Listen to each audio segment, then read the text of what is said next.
हाँ जी प्यारे विद्यार्थियों, अब हम शुरू करने जा रहे हैं यूनिट 8 फिजिक्स का unit 8 atoms and nuclei. 2 chapter हैं इसमें।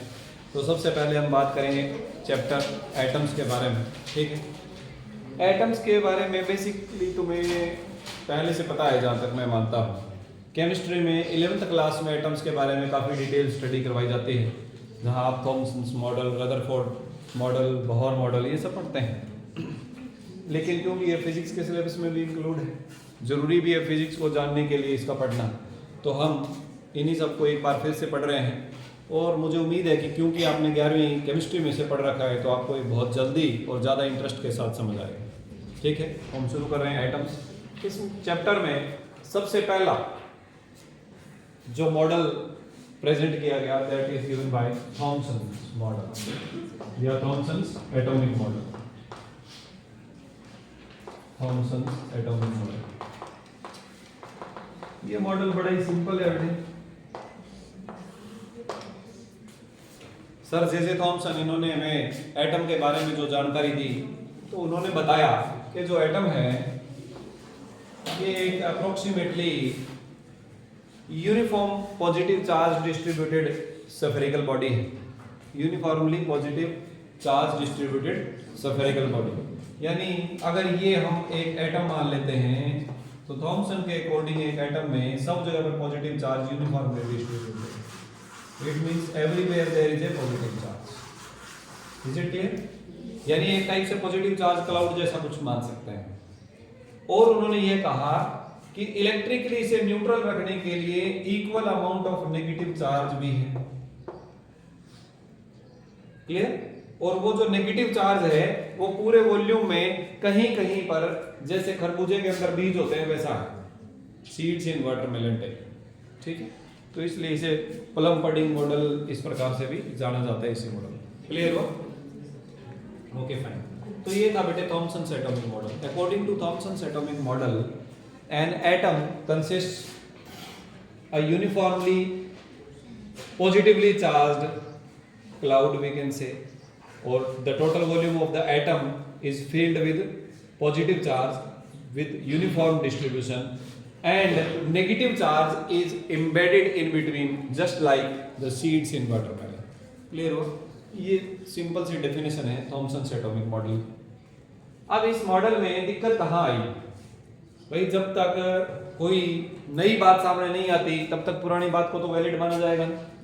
अब नई बात सामने कहां से आई? जब अल्फा स्कैटरिंग एक्सपेरिमेंट किया गया, रदरफोर्ड्स अल्फा स्कैटरिंग एक्सपेरिमेंट जब किया गया, तो उस एक्सपेरिमेंट में जो रिजल्ट सामने आए, वैसे तो वो हम रदरफोर्ड मॉडल में पढ़ेंगे, लेकिन फिर भी मैं आपको थोड़ा सा बताता हूं। उन्होंने क्या किया, अल्फा पार्टिकल्स टकराए गोल्ड फॉयल के ऊपर। किसके ऊपर बेटे? गोल्ड फॉयल के ऊपर। अप्रोक्सीमेटली 10 की पावर -7 मीटर मोटाई की गोल्ड की, गोल्ड मतलब सोना है ना, सोने की एक पत्ती ली, बहुत पतली, जिसकी मोटाई 0.000001 मीटर के आसपास, और इसके ऊपर क्या टकराए? Alpha particles. अल्फा पार्टिकल्स क्या होते हैं बेटे? Helium nucleus. क्या होते हैं? Helium nucleus. कहां से निकले? रेडियो एक्टिव बिस्मथ से। रेडियो एक्टिव सोर्स है बिस्मथ, वहां से। क्लियर हो? तो जब अल्फा पार्टिकल्स इस पर टकराए और एक जिंक सल्फाइड स्क्रीन लिया उन्होंने इसके चारों तरफ। कैसा स्क्रीन लिया? Zinc sulphide screen. उस पर जब अल्फा पार्टिकल टकराए, तो जहां पर भी वो टकराते हैं वहां पर लाइट का इल्यूमिनेशन जैसा पॉइंट बनता है, सिंटिलेशन टाइप बनता है, यानी पता चलता है कि यहाँ पर ही अल्फा पार्टिकल टकरा रहा है। उसे नोट किया गया और देखा गया कि जो ज्यादातर अल्फा पार्टिकल है वो सीधे निकल रहे हैं। ज्यादातर अल्फा पार्टिकल है वो सीधे निकल रहे हैं। अब अल्फा पार्टिकल एक पॉजिटिव चार्ज पार्टिकल है। अल्फा किसे बोलते हैं बेटे? देखो, ये 2He4, ये हीलियम है। अगर इसमें से हम 2 इलेक्ट्रॉन निकाल दें, इसमें 2 इलेक्ट्रॉन होते हैं, 2 इलेक्ट्रॉन, 2 प्रोटॉन, 2 न्यूट्रॉन, यस और नो? अगर 2 इलेक्ट्रॉन निकाल दें तो जो बच गया वो हीलियम न्यूक्लियस हो गया। Is it okay? तो जो हीलियम न्यूक्लियस है उसे अल्फा पार्टिकल बोलते हैं। तो ये पॉजिटिवली चार्ज है कि नहीं है? अगर ये पॉजिटिवली चार्ज है और गोल्ड के अंदर से निकल रहा है, थॉमसन मॉडल के हिसाब से एटम जो है उसका ज्यादातर वॉल्यूम पॉजिटिव चार्ज से, ज्यादातर क्या, सारा ही volume positive charge uniformly distributed है, और ये भी पॉजिटिव है। तो पॉजिटिव में रिपल्सन की वजह से जो अल्फा पार्टिकल्स हैं वो सीधे नहीं जाने चाहिए थे, लार्ज एंगल पर उनकी स्कैटरिंग होनी चाहिए। हाँ या ना बोलो? लेकिन ऐसा हुआ नहीं, तो ज्यादातर जो है वो सीधे निकल गए। और डिटेल में बात करेंगे रदरफोर्ड मॉडल में, लेकिन अभी हम बात ये करना चाह रहे हैं कि जब इस मॉडल के अकॉर्डिंग देखा जाए तो ये सीधे नहीं निकलने चाहिए। तो रदरफोर्ड एटॉमिक मॉडल की जो ऑब्जर्वेशंस थी, अल्फा स्कैटरिंग एक्सपेरिमेंट की जो ऑब्जर्वेशंस थी, उसको एक्सप्लेन नहीं कर पाया थॉमसन एटॉमिक मॉडल। वो नहीं बता पाया कि ऐसा क्यों हो रहा है, जबकि एक चीज तो एक्सपेरिमेंट में हो रही थी, तो उसे तो समझाना तो पड़ेगा ना। दूसरी बात ये कि जो हाइड्रोजन एटम है ना बेटे, उसमें से कुछ रेडिएशंस निकलते हैं। उसमें से क्या निकलते हैं? कुछ रेडिएशंस। वो हम बोहर मॉडल में पढ़ेंगे, क्या निकलती हैं, क्यों निकलती हैं, कैसे निकलती हैं, वगैरह वगैरह। वैसे आप बच्चों को पता है कि जब कोई एक इलेक्ट्रॉन हायर एनर्जी लेवल से लोअर एनर्जी लेवल में जाता है, डी एक्साइट होता है, तो जितनी एक्सेस अमाउंट ऑफ एनर्जी उसके पास है वो निकालता है इलेक्ट्रोमैग्नेटिक रेडिएशन की फॉर्म में। हाँ या ना बोलो? अल्ट्रावायलेट रेडिएशन या इंफ्रारेड रेडिएशन या विजिबल लाइट वहां से निकलती है। लेकिन जो भी लाइट निकली, जो भी स्पेक्ट्रल सीरीज थी, हाइड्रोजन स्पेक्ट्रा जो था उसे नहीं एक्सप्लेन कर पाया थॉमसन एटॉमिक मॉडल। तो दो चीजें नहीं एक्सप्लेन कर पाने की वजह से थॉमसन एटॉमिक मॉडल क्या हो गया? फेल हो गया। तो अब इसमें जो पूछा जाता है वो यही पूछा जाता है, what is Thomson atomic model and what is its failure. तो क्या है बता दिया, क्या क्या नहीं एक्सप्लेन कर पाया वो इसका फेलियर होगा। बोलो बेटे, बात समझ आई कि नहीं है? ठीक है जी। तो थॉमसन एटॉमिक मॉडल से अब हम आगे बढ़ते हैं Rutherford's experiment on scattering of alpha particles. Rutherford's experiment on scattering of alpha particles. अब आप बच्चे यहाँ पर एक डायग्राम देख पा रहे हैं, उसी का हम यूज कर लेते हैं। Rutherford's alpha scattering experiment.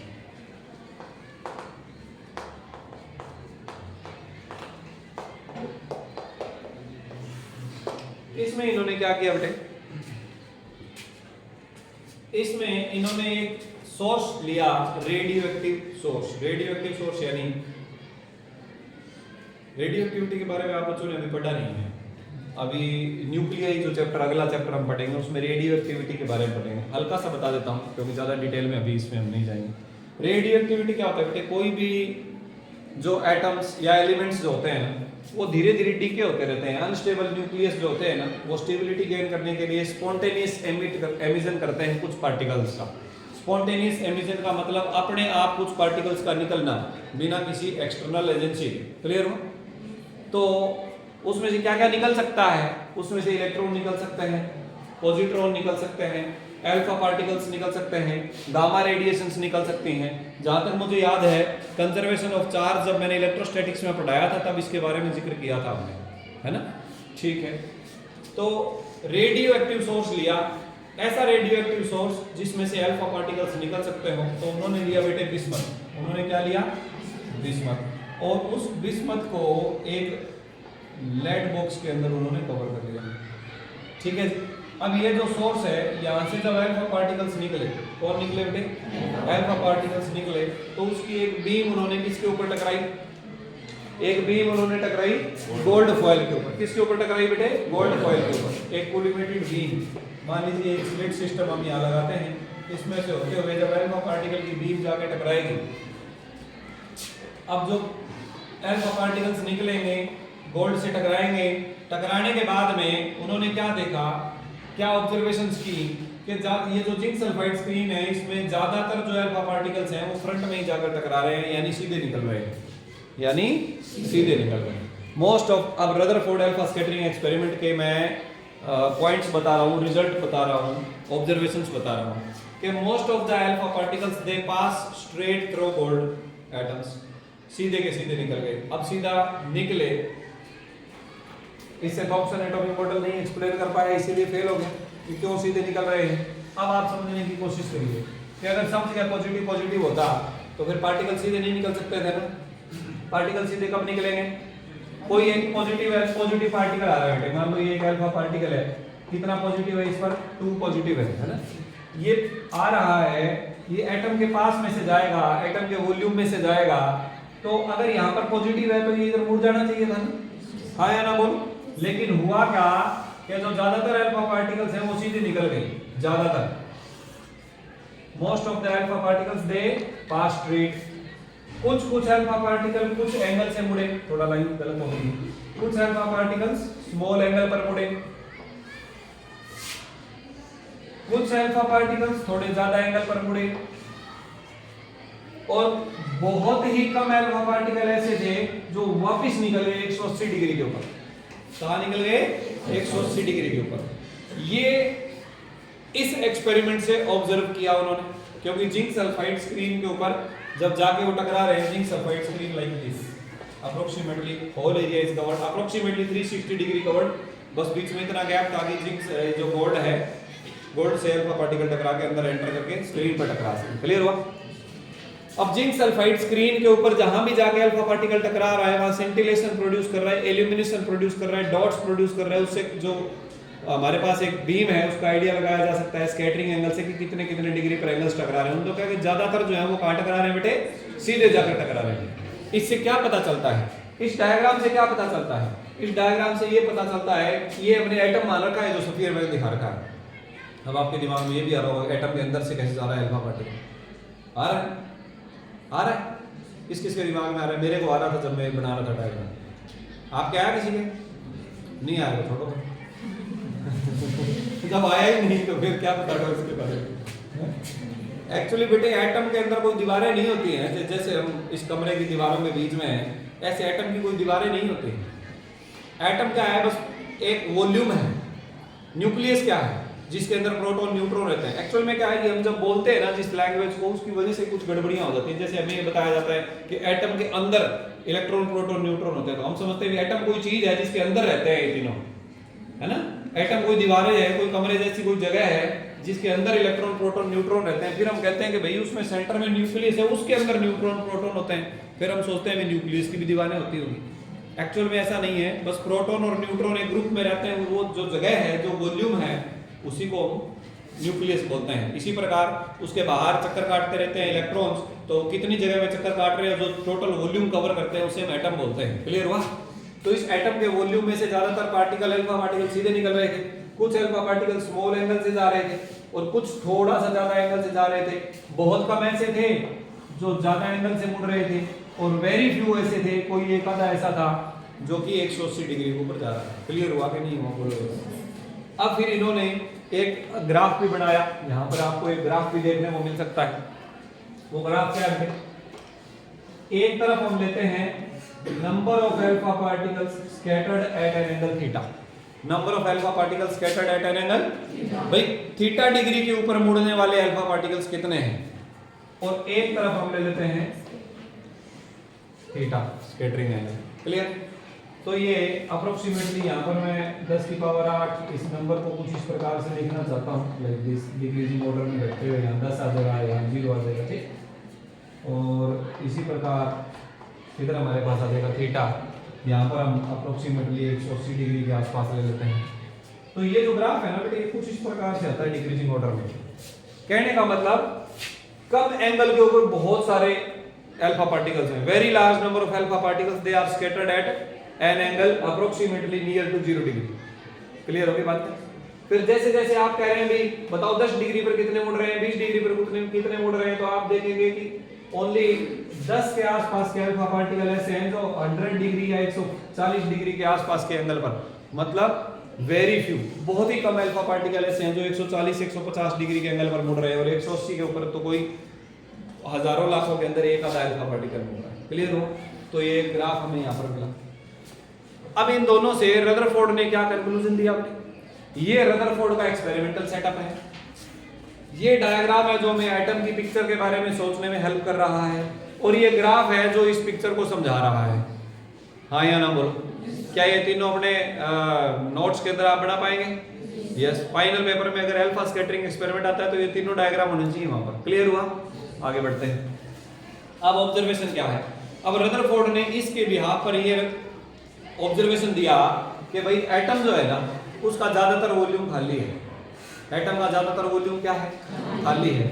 और इसका जो पॉजिटिव है ना इसके सेंटर में है। इसका पॉजिटिव कहाँ है? ऐसा कैसे पता चला उन्हें कि सेंटर में है? क्योंकि जो पार्टिकल सेंटर के जितना नजदीक आ रहे थे ना वो मुड़ रहे थे। जैसे ये वाला मुड़ता हुआ हमने दिखाया है यहाँ पे। भाई ये जैसे जो दूर था वो सीधा निकल गया, और पास आया वो और सीधा निकल गया, थोड़ा और पास आया वो देखो थोड़ा मुड़ा, और पास आया वो और ज्यादा मुड़ा, और सेंटर वाली एक्सिस के पास आया वो बहुत ज्यादा मुड़ा, और जो बिल्कुल ही सीधा आया वो 180 डिग्री पर वापस चला गया।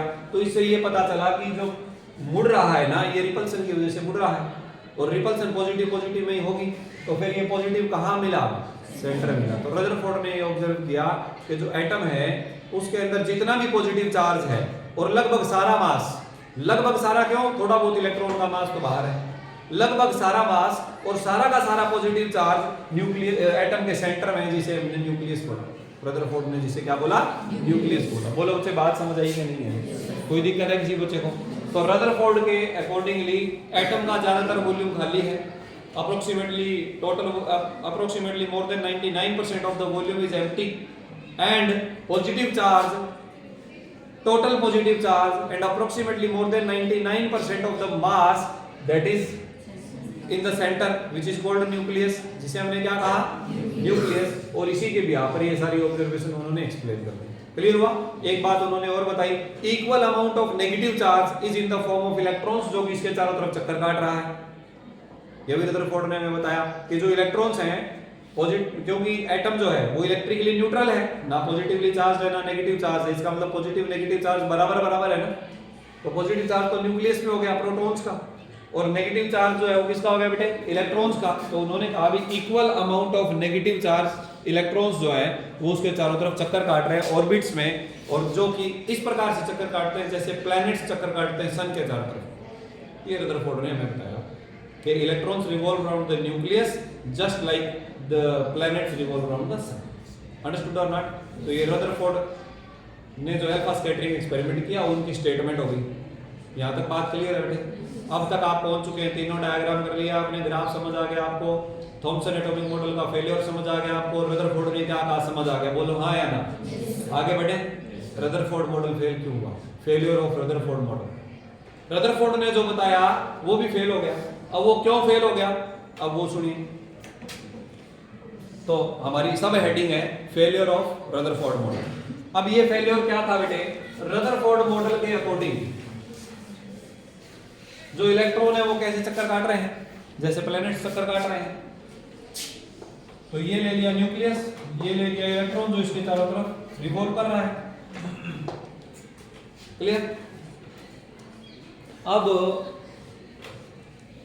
बोहर मॉडल आया, और बोहर मॉडल से जो हमें हाइड्रोजन स्पेक्ट्रा भी मिला, हाइड्रोजन स्पेक्ट्रा को एक्सप्लेन नहीं कर पाए, फेलियर तो इसका ये है। थॉमसन मॉडल भी नहीं एक्सप्लेन कर पाया था हाइड्रोजन स्पेक्ट्रा को।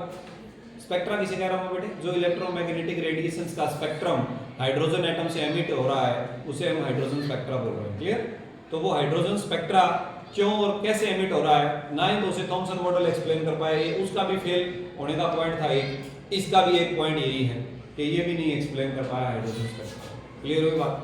दूसरी बात ये कि रदरफोर्ड मॉडल के अकॉर्डिंग एक पॉइंट यहाँ पर ऐसा भी बन सकता है कि जो इलेक्ट्रॉन्स है ना, ये इलेक्ट्रॉन इसके चारों तरफ रिवॉल्व कर रहे हैं, और क्योंकि इनकी डायरेक्शन चेंज हो रही है इसलिए एक्सेलरेटेड मोशन में है।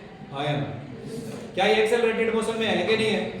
एक्सेलरेटेड मोशन में है। और हम पहले से जानते हैं कि accelerated charged particles electromagnetic radiation produce करते हैं, 5वीं यूनिट में भी हमने पढ़ा। एक्सेलरेटेड चार्ज्ड पार्टिकल क्या प्रोड्यूस करते हैं बेटे, इलेक्ट्रोमैग्नेटिक रेडिएशन। इसका मतलब ये इलेक्ट्रॉन जो इसके चारों तरफ चक्कर काट रहे हैं, ये इलेक्ट्रोमैग्नेटिक रेडिएशन प्रोड्यूस करने चाहिए, से यस और नो। इलेक्ट्रोमैग्नेटिक रेडिएशन छोड़ेंगे, इसका मतलब एनर्जी छोड़ रहे हैं, हाँ या ना? इसका मतलब एक इलेक्ट्रॉन की एनर्जी धीरे धीरे कम होती रहनी चाहिए, और जब इलेक्ट्रॉन की एनर्जी धीरे धीरे कम होगी तो इलेक्ट्रॉन न्यूक्लियस की पकड़ जो है वो इलेक्ट्रॉन के ऊपर बढ़ती जाएगी, यस और नो। तो जब एक इलेक्ट्रॉन इलेक्ट्रोमैग्नेटिक रेडिएशन एमिट करेगा, ईएम रेडिएशन एमिट करेगा, तो क्या करेगा बेटे, उसकी एनर्जी कम होगी। एनर्जी कम होने से न्यूक्लियस के उस पर पकड़ बढ़ती जाएगी, जिसकी वजह से उसका जो ऑर्बिट है वो धीरे धीरे कम होता जाएगा, ऑर्बिट छोटा होता जाएगा।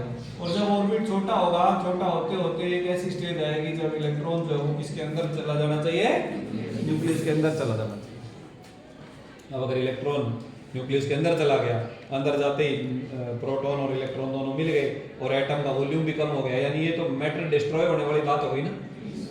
ये तो ऐसा हो गया जैसे हम जिस कमरे में बैठे हैं वो धीरे धीरे छोटा होता जा रहा है, ये तो हमें दबा के मार देगा सब, नहीं क्या? आप इस कमरे को अगर एटम मान लो, हालांकि इसकी शक्ल मिलती नहीं है एटम के साथ, एटम हम स्फेरिकल शेप में कंसीडर करते हैं, ये क्यूबॉइड है, बट इट्स ओके, हम इसे एक बार स्फेरिकल मान लेते हैं हमारे कमरे को। हमने एक ऐसा कमरा हमारे स्कूल में बना हुआ जो स्फेरिकल शेप का है, जिन सोफों पर आप बैठे हुए हो, तो फिर क्या होगा बेटे, जैसे जैसे इस कमरा जिसे हम एटम कह रहे हैं उसकी दीवारें सिकुड़ेंगी, तो सबसे पहले तो सोफे की बारी आएगी। हम तो नजदीक नजदीक हो जाएंगे, इलेक्ट्रॉन प्रोटॉन के पास तो दिमाग नहीं है, हमारे पास तो है। पहले तो हम नजदीक नजदीक होंगे, लेकिन जब ये छोटा होता ही जाएगा होता ही जाएगा होता ही जाएगा तो खत्म नहीं हो जाएगा क्या? तो इस प्रकार से हम ये कह सकते हैं कि ये जो पिक्चर है इससे ये पता चलता है कि एटम जो है उसका एग्जिस्टेंस खत्म करने वाली बात है, एटम का साइज चेंज होने वाली बात है।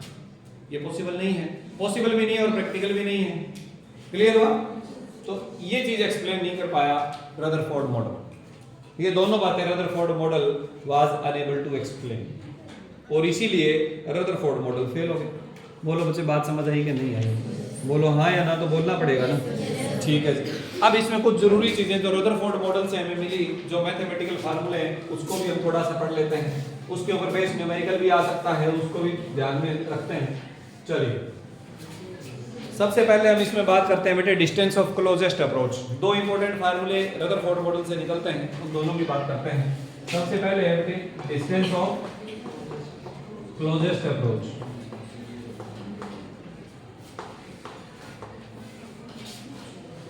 अब देखिए, ये मान लेते हैं गोल्ड न्यूक्लियस है। ये क्या है?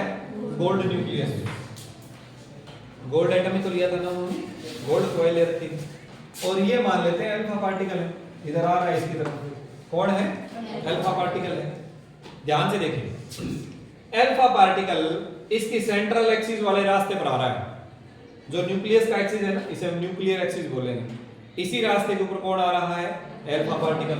तो मेरे कहने का मतलब है कि ये तो हिट ऑन कोलिजन करेगा ना, हिट ऑन कोलिजन में सीधा जाके न्यूक्लियस से टकराएगा ना।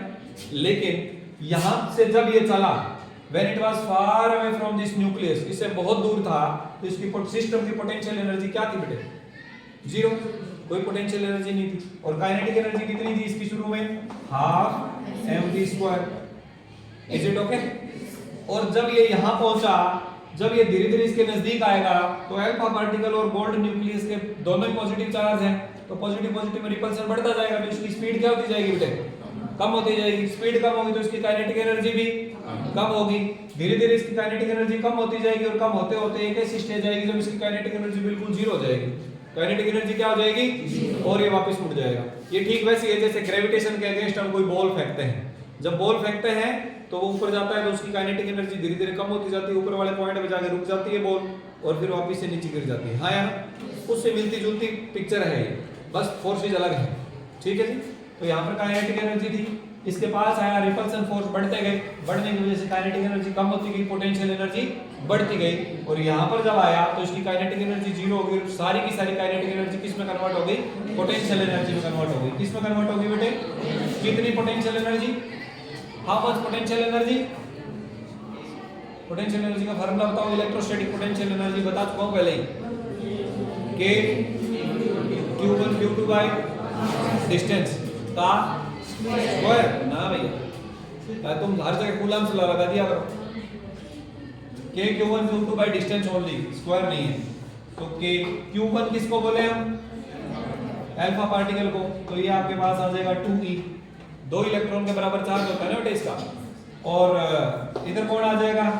जो भी आपने एटम ले रखा है, वैसे तो हमने गोल्ड ले रखा है, लेकिन जो भी एटम है उसका एटॉमिक नंबर आ जाएगा डिवाइडेड बाय डिस्टेंस। इस डिस्टेंस को हम d ले लेते हैं, या r0 ले लेते हैं। यहाँ पर क्लोजेस्ट अप्रोच को r0 से शो किया गया। क्या ले लेते हैं हम इसे? r0। अब r0 कौन सी डिस्टेंस है बेटे? न्यूक्लियस के सेंटर और जहां तक ये पहुंचा उसके बीच की दूरी है r0। ठीक है। तो सबसे पहले तो आपको r0 की डेफिनेशन देनी होगी, distance of closest approach. It is the distance up to which an alpha particle can reach while going to hit on collision.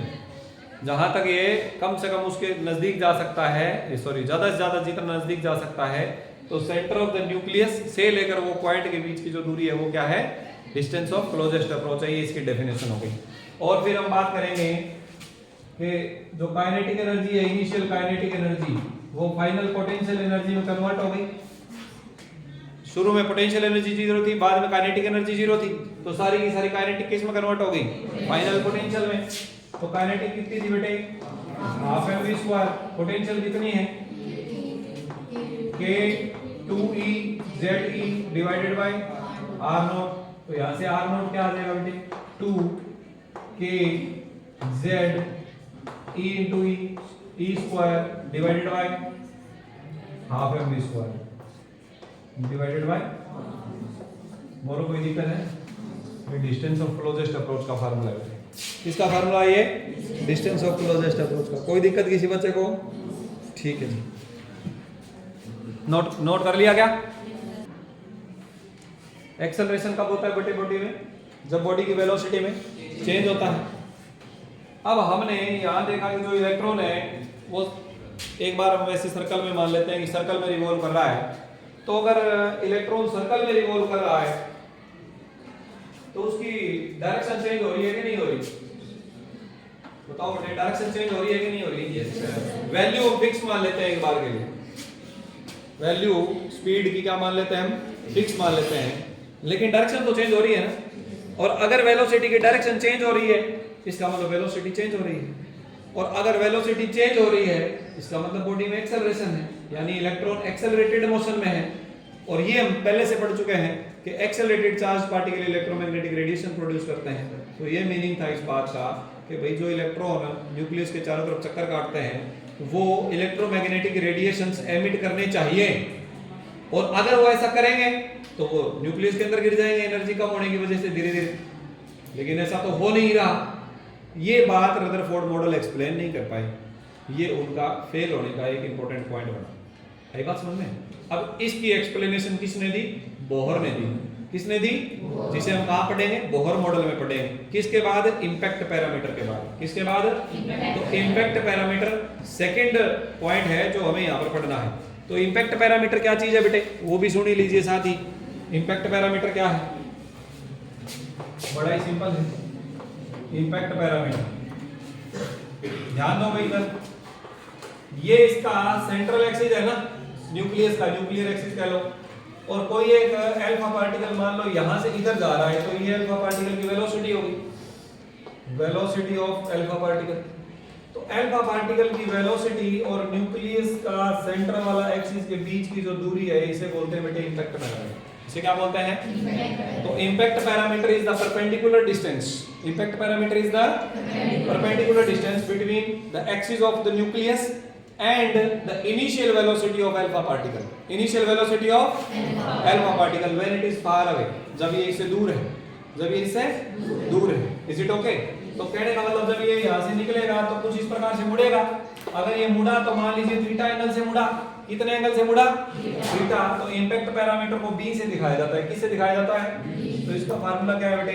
इसका फार्मूला है kze square divided by half mv square multiplied by cot theta by 2, multiplied by cot theta by 2। इसका derivation हमारे syllabus में include नहीं किया गया है, तो डायरेक्टली आप इस फार्मूले को याद रख सकते हैं। फार्मूला याद रखना बहुत आसान है। इस फार्मूले से 2 को हटा दीजिए और कोट थीटा बाय 2 लगा दीजिए, मल्टीप्लाई आ जाएगा। Is it okay? तो इन दोनों फार्मूले, कई बार ये इंपैक्ट पैरामीटर जो है ना 1 नंबर में पूछ लिया जाता है। और अगर रदरफोर्ड मॉडल, वैसे तो इस बात के चांस कम है कि ये इकट्ठा ही 3 या उससे ज्यादा नंबर में आ जाए। 3 नंबर में कभी कभार आ जाता है, पर इस चैप्टर से बोहर मॉडल से क्वेश्चन बनने के चांसेस ज्यादा है। फिर भी Rutherford model is also important for us. 1 या 2 नंबर में इन दोनों फार्मूले से, इंपैक्ट पैरामीटर से और डिस्टेंस ऑफ क्लोजेस्ट अप्रोच से न्यूमेरिकल आने के चांसेस कभी-कभी बनते हैं। That's why it is important. Is it clear to you all? तो रदरफोर्ड मॉडल हमारा कंप्लीट हो गया है। रदरफोर्ड मॉडल क्या कहता है, क्यों फेल हुआ, 3 डायग्राम, एक ग्राफ को इंक्लूड करके हमने यहाँ पर पढ़े, और 2 इंपॉर्टेंट फार्मूले, इंपैक्ट पैरामीटर और distance of closest approach. This is all about Rutherford model. Now we are going to study Bohr model.